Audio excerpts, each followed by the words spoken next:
Kit Fisto est originaire du monde aquatique de Gli Anselme, plus précisément de la région Sabilon. Kit Fisto est un autolan, une espèce intelligente, humanoïde, capable de vivre aussi bien sous l'eau qu'à l'air libre. Doté de tentacules sur la tête ressemblant quelque peu aux lécous des Twi'lek, et qui ont comme ces derniers un rôle sensitif très perfectionné, Fisto est comme tous les membres de son espèce, un excellent nageur, capable de dépasser en agilité et en vitesse des plongeurs dotés du meilleur équipement. Il est à noter que ses talents de nageur profitèrent grandement d'un entraînement de Jedi, qui lui permit, grâce à des techniques spéciales de manipulation de l'eau, de devenir non seulement un nageur hors pair, même parmi les siens, mais également un combattant redoutable capable d'utiliser l'eau à des fins tout aussi offensives que défensives. Il est armé d'un sabre laser vert à lame verte. Il possède même un apprenti nommé Nadarveb, ainsi que son propre droïde astromécanicien R6-H5. Durant son service au sein de l'Ordre Jedi, Kit Fisto mena un certain nombre de missions fort dangereuses, que ce soit pour le compte du département judiciaire ou en tant que général de la Grande Armée de la République durant la guerre des clones. Et bien qu'il n'ait pas survécu à ce terrible conflit galactique, on retiendra de lui une loyauté sans faille et un courage sans limite. La première mission réellement importante à laquelle participa Kit Fisto se déroula sous l'Ancienne République, en l'an -22, dans le secteur Atrivis, qui visait à stopper les raids des pirates Iridium menés contre des convois de grains et d'épices. L'escarmouche fut courte mais sanglante. Les pirates Iridium, qui disposaient d'armes alimentées par des gemmes très performantes, infligèrent de lourds dégâts au bouclier déflecteur du Moniteur 3, tuant 4 judiciaires et 2 Jedi, Dovi Shoken et Irada Soludizan. Et seule l'intervention des Delta 7 permit d'éviter la catastrophe et l'explosion du croiseur républicain. Bien que les pertes aient été lourdes dans les deux camps, la mission dans le secteur Atrivis fut couronnée de succès, et Kit Fisto gagna là ses 2 premiers galons au feu, une expérience qu'il put mettre à profit très peu de temps après, lorsqu'éclata la guerre des clones. Pendant la première grande bataille de Geonosis, Kit Fisto fit partie de la force de 200 Jedi commandée par Mace Windu pour aller combattre les séparatistes sur Geonosis.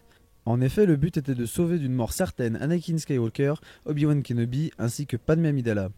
Très rapidement submergés par les armées droïdes, les Jedi formèrent un cercle au milieu de l'arène pour un dernier barreau d'honneur. Toujours aussi calme qu'à son habitude, bien qu'il ait certainement senti la fin approcher, Kit Fisto fut sans doute soulagé de voir le maître Yoda arriver à la rescousse du petit groupe Jedi avec un escadron de canonnières TIOBA qui formèrent un cordon défensif autour des rescapés et leur permirent de quitter sains et saufs l'arène.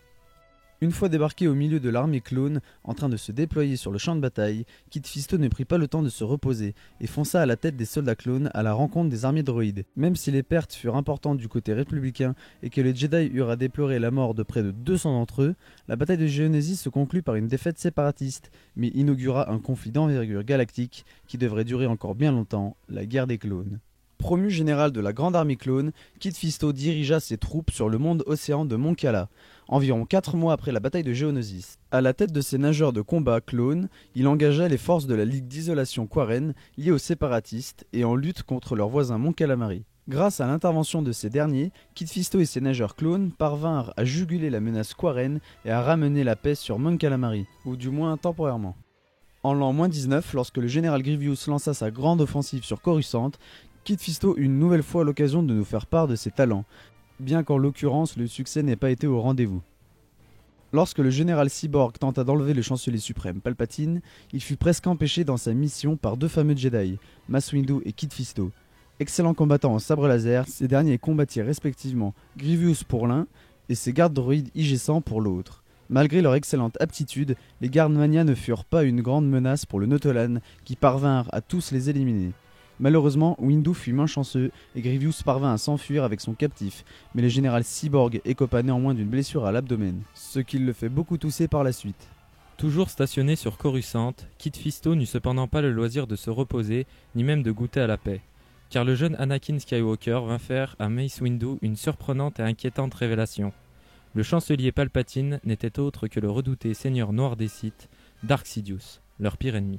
Sans attendre davantage de renforts, Mace Windu décida de se rendre dans les bureaux du chancelier pour arrêter Dark Sidious, en compagnie de 3 autres Jedi, Agen Kolar, Sadzitin et Kit Fisto. Lorsque les 4 Jedi apparurent dans le bureau de Palpatine, le seigneur des Sith montra sa véritable nature et dévoila toute l'étendue de sa puissance.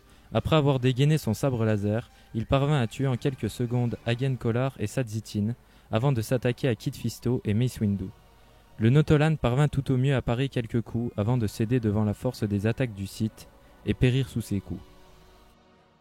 Ah, voilà, l'épisode 1 de cette nouvelle série est terminé. J'espère que cela vous aura plu. Cette série comportera 9 épisodes où on va parler de Jedi qui sont plutôt secondaires afin de vous les faire découvrir. Tu peux liker, t'abonner et n'oublie pas de partager, ça serait super cool. Avant de vous quitter, je vais faire une petite pub pour un ami pronostiqueur, car si tu veux un complément de salaire ou même un peu d'argent de poche, BetProno est fait pour toi. Puisqu'il est très fiable, il a 80% de réussite. N'oublie pas que si tu as moins de 18 ans, les paris sont interdits, sauf si tu es accompagné d'un adulte.